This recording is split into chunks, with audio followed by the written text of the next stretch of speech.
Hey everyone, and welcome back to Actors in Conversation.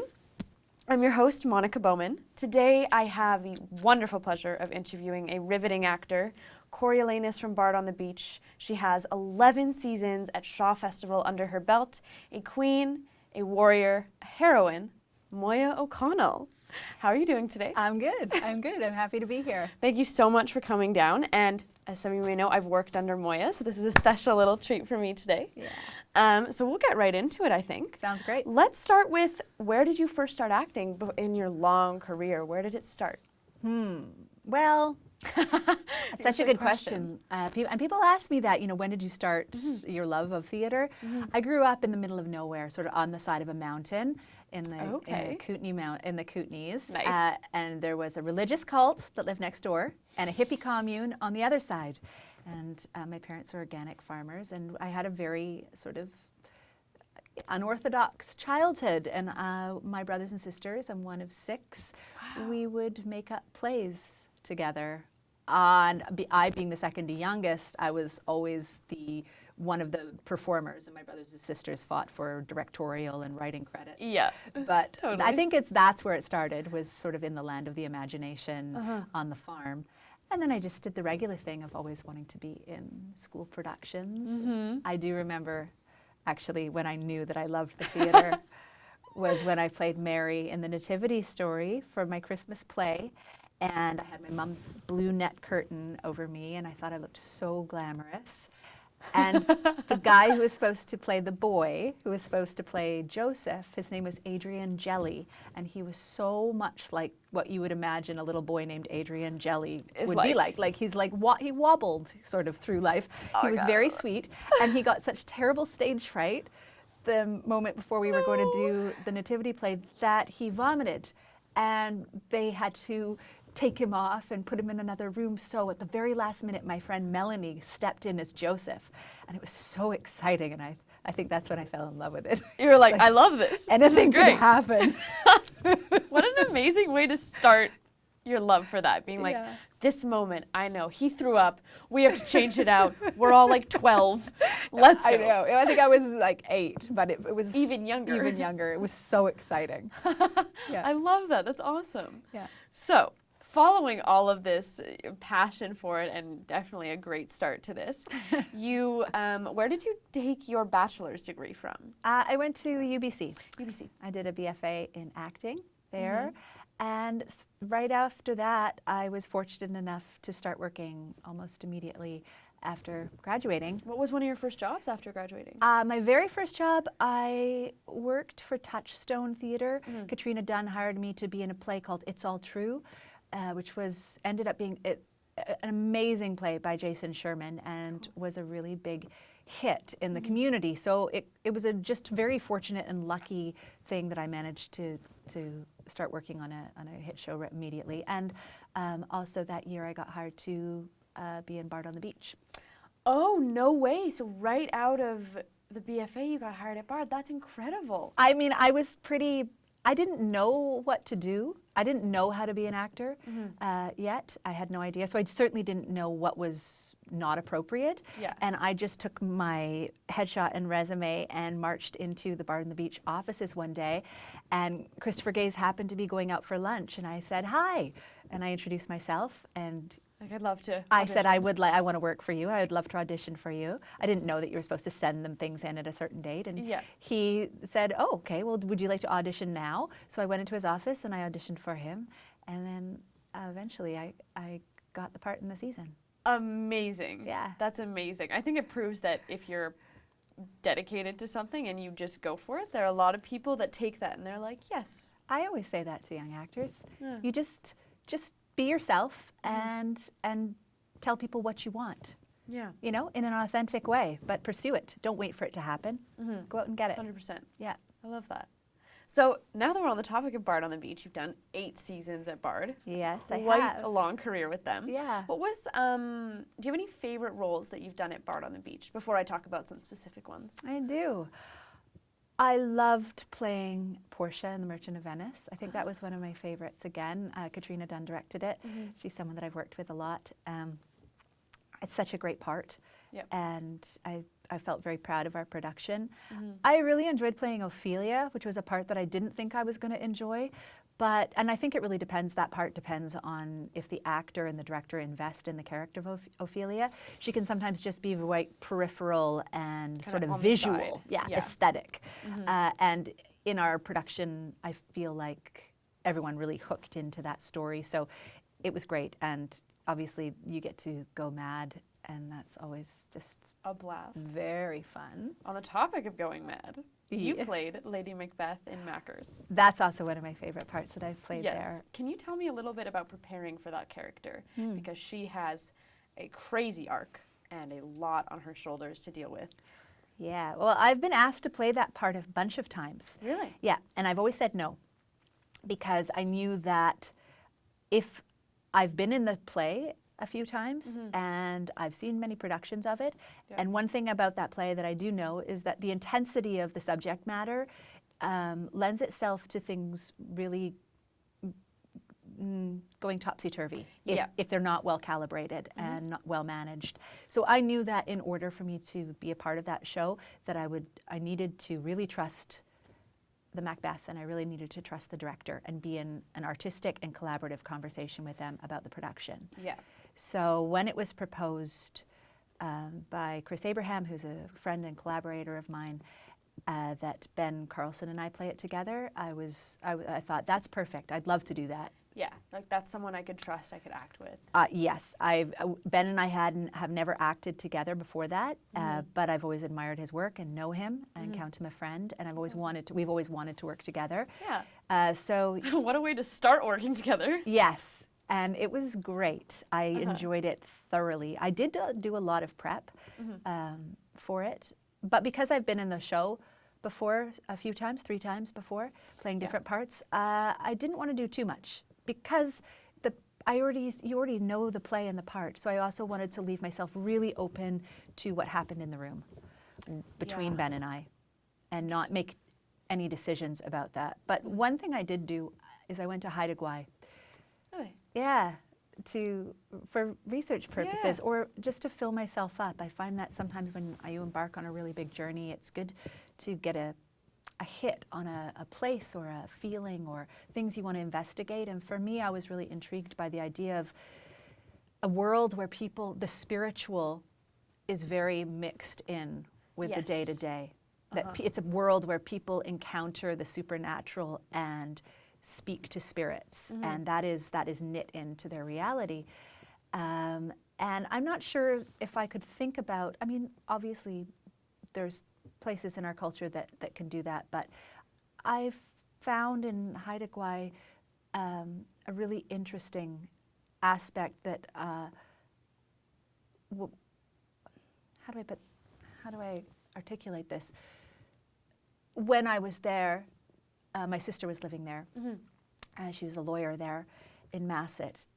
People speak about the spirit world in the same way that they will, talk to you about what they're doing that day. They talk about bear and raven and sun and moon. Amazing. Yeah, and it felt very alive, very wild, and that. That played into preparing for the character. It really did. Yeah, and I spent a lot of time just sort of walking out on the coast there, looking out at the sea, finding things. That's awesome. Yeah, it was sort of my touchstone inspiration for playing the part. I think that's a great idea as well, to find those things that create the kind of cerebral aspect of the characters you're going to play. Yeah. That's very, very cool. I really, really like that. That's awesome. Yeah. So after this, you also played Coriolanus in Coriolanus. Yeah, I did. The first time they cast a woman, and also I think the first time that the show had been mounted in like over 30 years at Bard on the Beach. I think first time. First time, yeah. First time ever. First time ever. Mounted. Yeah. What was, so tell me first about the audition process for that role. Did you audition for it? No, or? I didn't. I was asked to play it. Amazing. And I was shocked to be asked. I mean, you're like, excuse me, Coriolanus? You sure? I had actually gone to our director, and because I'm moving into directing, and I had asked him to assist him on the show, and he said, well, let's go for lunch and talk about it. That's very intriguing. And we went out for lunch, and he said, actually, I'd like you to play Coriolanus. And Like I almost spit my coffee out at him. What? And he explained to me why, and this adaptation that he'd been working with Wilson on, and I was very intrigued. And I said, "Well, I'll read it. I mean, no, but I'll consider it." No, but I'll read it. And I read it, and I thought, "Wow, this is an amazing, compelling take on this play." I'm unsure about it. Yeah. I don't know that I can do it. I don't think I can do it. But isn't that an interesting place to start from as an artist, feeling so challenged that you don't feel capable of doing something? So that's how I went into it, and that's almost how I felt every single night before I performed it. Really? Yeah. Because it's an interesting dichotomy. Like, they were like, she can do it. We're going to give her the role. And then you come in from like, this is a lot. I don't know if I can do it. And I think that's such a thing to tackle in the rehearsal process and in your performances, which I did have the pleasure of seeing. And I was stunned. It was an absolutely fantastic show. Yeah. Which is, you got the chance to do sword fighting. I did. And it was your first time It was. doing sword fighting at Bard on the Beach. And what was it like training for that? That was so fun. I got to train Robinson, who did the adaptation, is also a master weapons artist and martial artist. Yeah, he's incredible, and his knowledge about weaponry and fighting is immense. So he was a great resource, and I trained with him and I don't remember what the gentleman's name was, but he's mostly does Indonesian style fighting. We did lots of training sessions just on the history and the sort of just the world of it and the elegance of it. I did it for months before. I trained for months before, not every day, but we'd check in. So it didn't feel like this brand new thing that I had to, attach myself to choreographically, that it somehow lived in my body for a long time before the show started.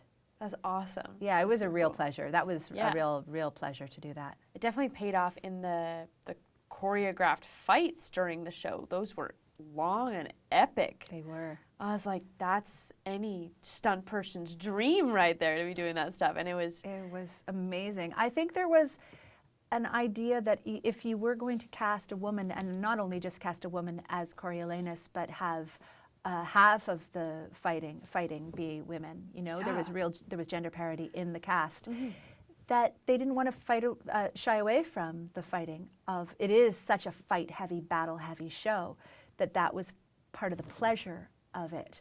So I know that there's lots of productions that don't include fights because fights are hard to choreograph on stage, especially in a small, intimate setting. Yeah. And I should say Lisa Stevens was the other choreographer with Robinson. So she did the more dance-like choreography, and Robinson really focused on the fighting. Yeah, that's incredible. Yeah, they worked in tandem. off. It paid off so well. I loved it. Thanks. That's amazing. And moving past, actually, last question, I'll stay on that one. What was one thing that you took away from that show?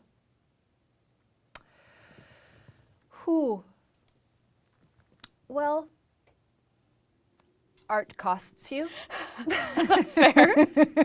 Okay. That's something that I've been thinking about a lot, actually.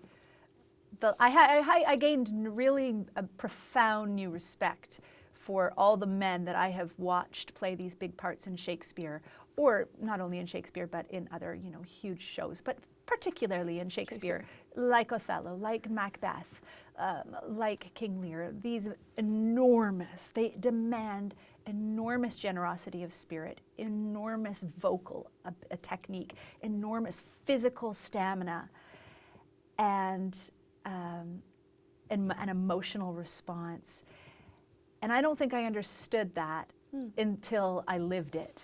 Yeah. And I have to say, I was profoundly humbled by what it takes to step into one of those parts. It's not the same. It is not the same, and I hope everyone gets a chance to do the cross-gender casting there are some issues I have sometimes with it. I think it needs to be done with care and thought. Yeah. It needs to be for a reason. I think so, and not just for the visual or to tick a political box, but because your body meets the part, and it will come up in conflict with that part at some point. Yeah. And so you need to have clear leader or a clear sense inside of yourself how you're going to synthesize those. Yeah, that's a good point. I like that those kind of like things like that do need to be for a purpose, not just for show. Yes. Because you still have a story to tell. You do. And the amazing thing about it is that when it is successful, I have witnessed and felt that the strange thing that happens is it depoliticizes your body rather than politicizes it. Interesting. And the other side of that can be true if it's not handled with care. That it politicizes your body to the extent where that's all you can see. But I think if the synthesis is carefully navigated, you can just see character and narrative. And that is ultimately the hope, because that's what Shakespeare's plays can do. 100%. Yeah. I love Shakespeare. I know. Perfect thing to talk about. Not that we did 8 seasons at Bard or anything.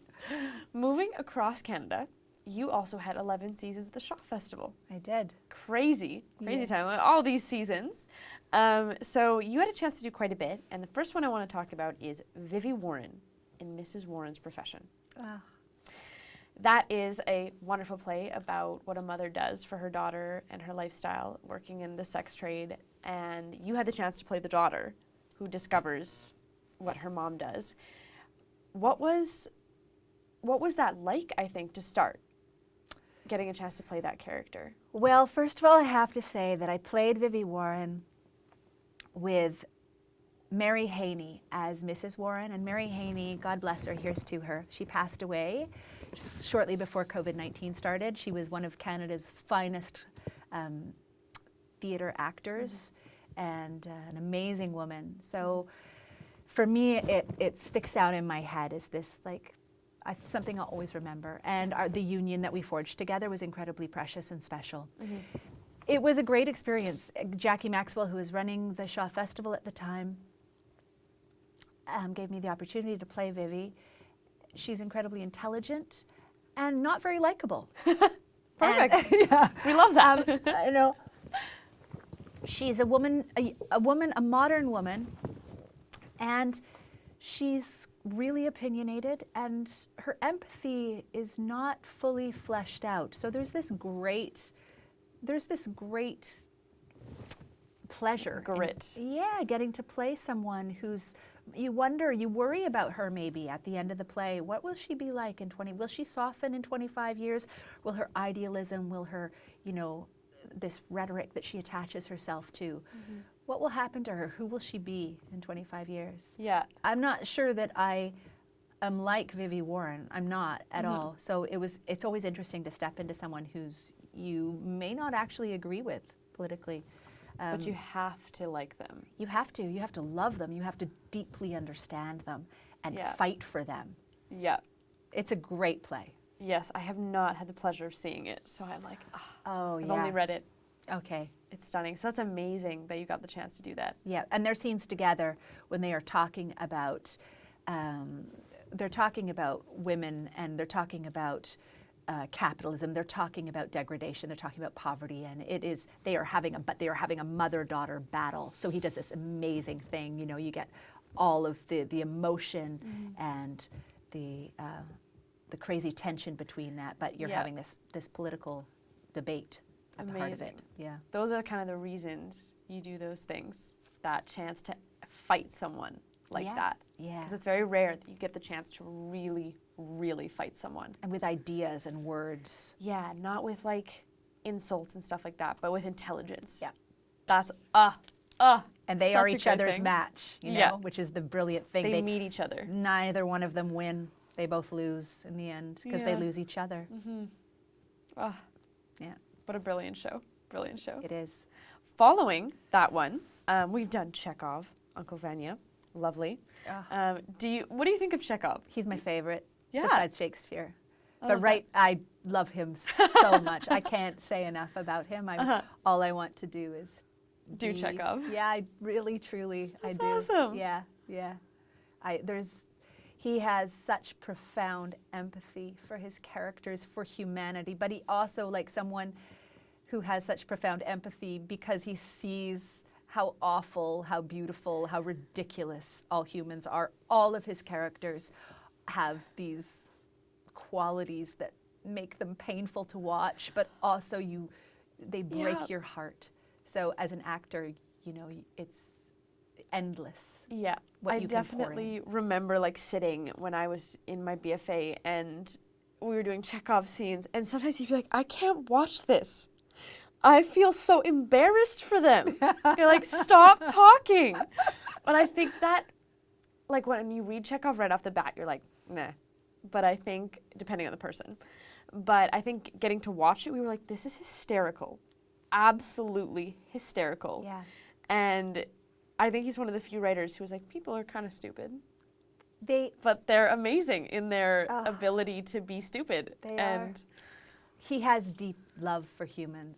And I think the translation is it holds us back from him. He's been so misunderstood. I know people say this a lot, and I truly believe he has been mistranslated and adapted to the extent, and also filtered through many different styles of acting and through an American approach to Chekhov. And I like to just go back to the source, go back to him. There's some great translations out there now.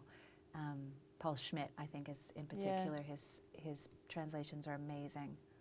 Approaching translations is tricky. You lose a lot. Yeah. A lot. So that's a good thing to keep in mind. I always try to read Chekhov. 3 or 4 at least if I'm going to approach a major work to see what the differences are. Yeah. Yeah. That's a good technique to keep. Yeah. I like that. Yeah. Following that one, we also did my favorite, An Ideal Husband, playing Mrs. Chevely. Oh, so good. She's such a cool character. She's gritty. She's a little mean. Yep. But she's a powerhouse. And I think it was unique to read such a powerhouse character written in that time period. Yeah. So tell me a little bit about playing that character.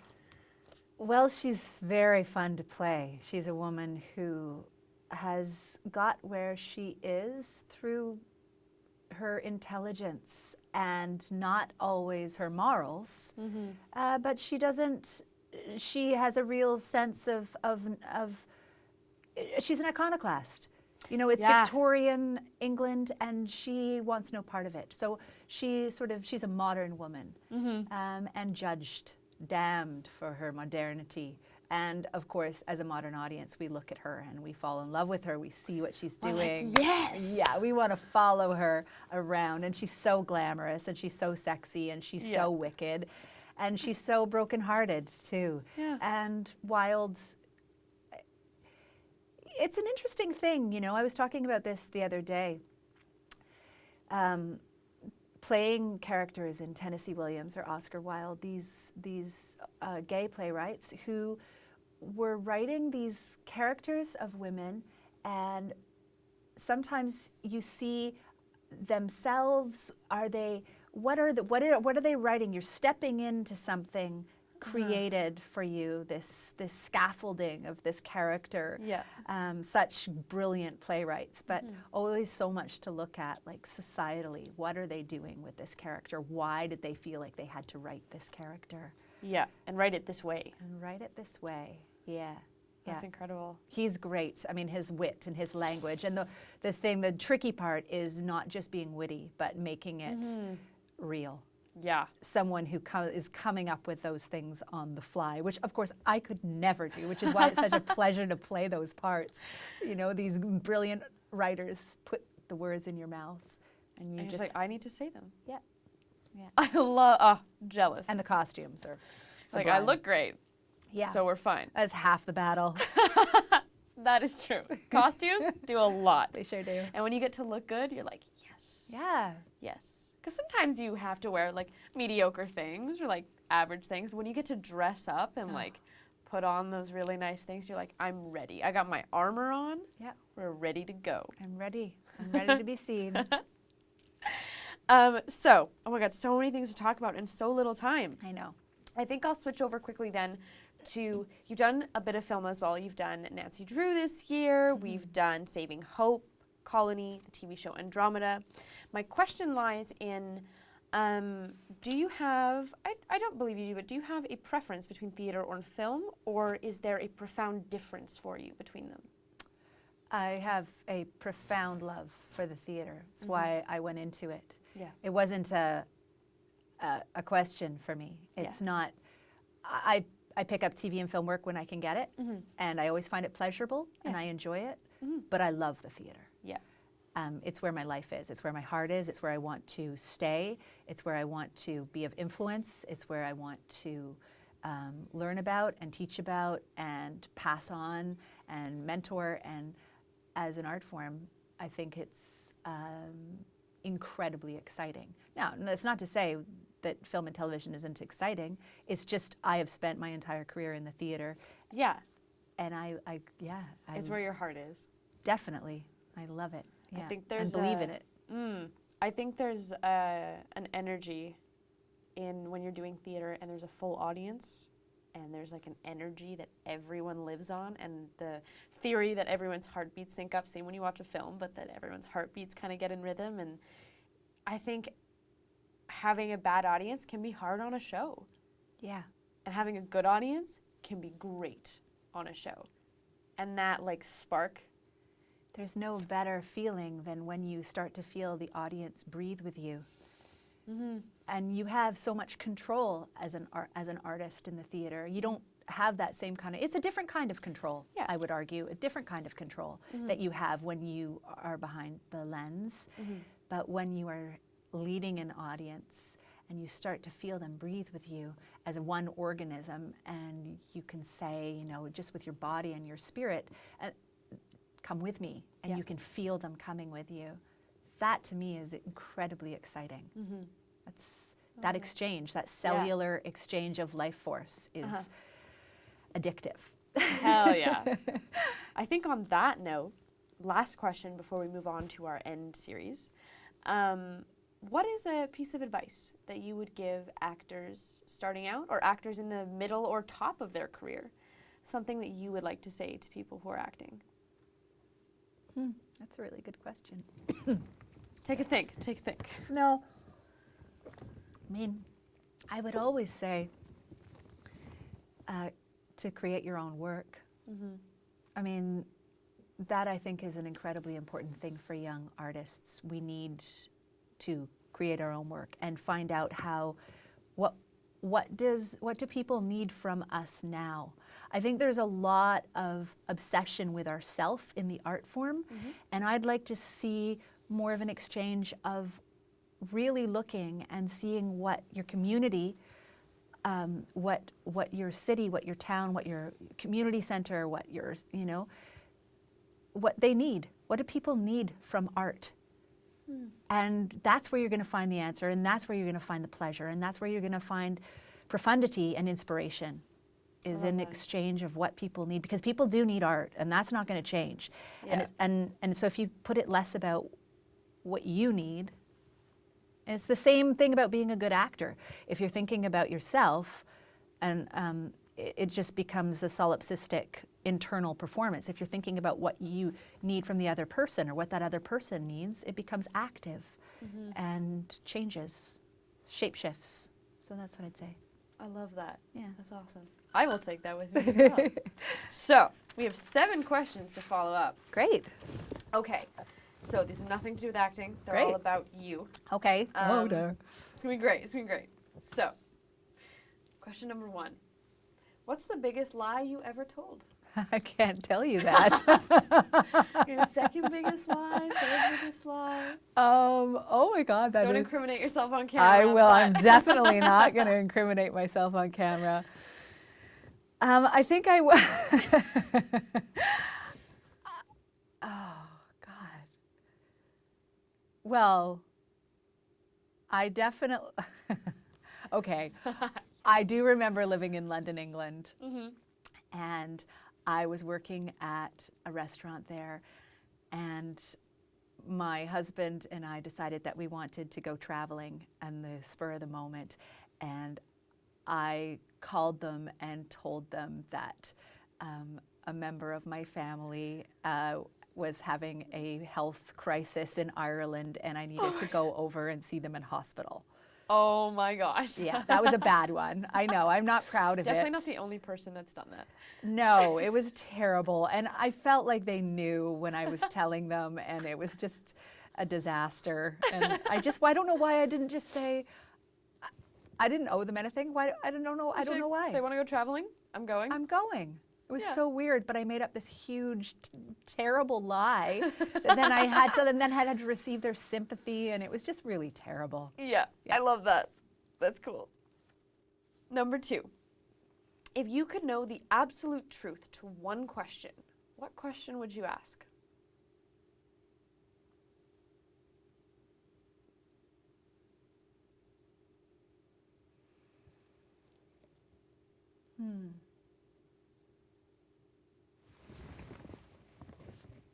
It can be a question about life, it can be a question about things, it can be a question about caterpillars. I've always wanted to know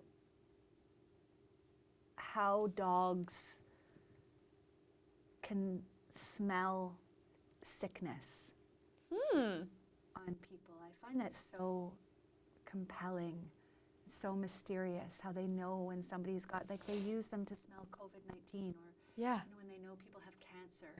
And why, how do they know that? What is it? I mean, I think dogs are angels and they're superior beings in every way to human beings. So like that's that. probably something, yeah. That's cool. That's not that profound, but. But I like that. I think that's something, I like the non-profound ones. That's cool. That's cool. Number 3, what is one thing people do that pisses you off more than anything? Boss me around. Ooh. I hate being bossed around. Yeah. Respect that. Yes, agreed. Number 4, what's the weirdest thing you did as a child?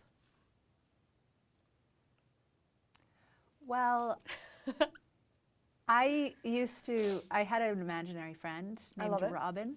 Oh. And I told you I grew up in a very strange area.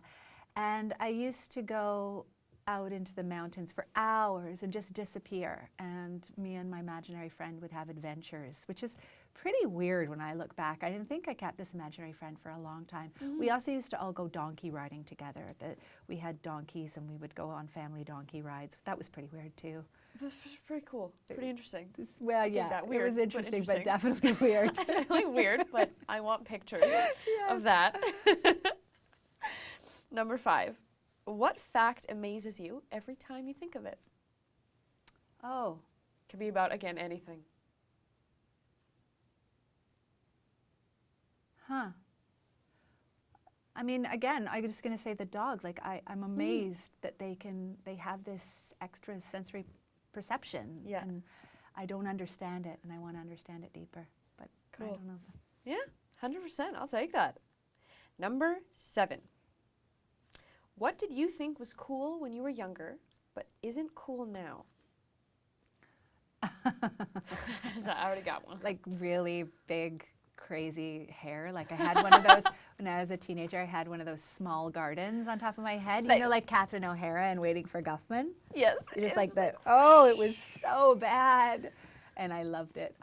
The amount of hairspray that used to go into my hair was unbelievable. I'm going to need to find pictures of this. Oh, God. It's embarrassing. But that's okay. It's good to be embarrassed. We enjoy being embarrassed. Yeah. Do it all the time. Oh, you have to be. You have to be embarrassed and be foolish. That's part of being a human.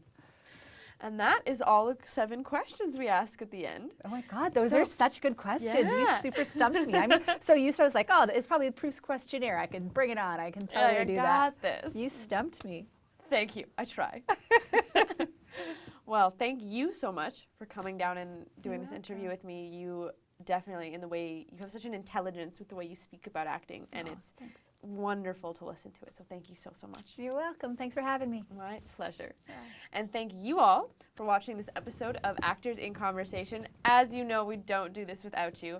So you can click at the bottom to subscribe. We've got links to all the socials and socials of our guests and everyone working on the show. Thank you all so, so much. We will see you next time on Actors in Conversation. Bye, guys.